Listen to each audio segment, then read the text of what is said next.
Hey guys, this is a protected left-hand turn. I'm looking for a gap in traffic. I have a blinking yellow. I move up into the middle of the intersection, but you don't want to move up too far because you won't be able to see. I want to turn into the nearest lane, and that's by the double yellow. And I want to go ahead and do that. I'm waiting. There's still another vehicle coming.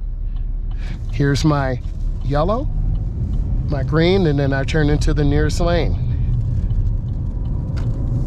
Now I want to get over one lane to the right. So it's mirror, turn signal, blind spot. I want to make a right-hand turn on this street. I'm going to turn on my right turn signal.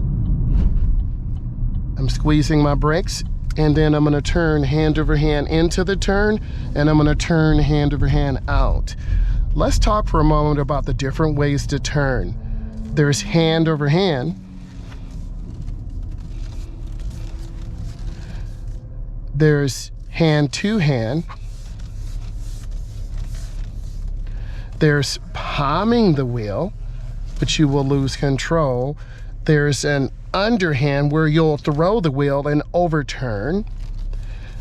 There's 9 and 3. There's 8 and 4. 11 and 1. How do you know when the wheel is straight? It's a turn and a half, the wheel is straight, the emblem is straight. I'm going to turn hand over hand one time, a time and a half, the wheel's to turn all the way to the right. How do we know? The car goes to the right. A turn and a half, now the wheels are straight. How do we know? The car goes straight. A turn and a half, now the wheels are all the way to the left. See, the car goes to the left. Now I'm straightening up. Let's proceed up. Always scan, always look for pedestrians, kids, cars driving through the area. Always be careful.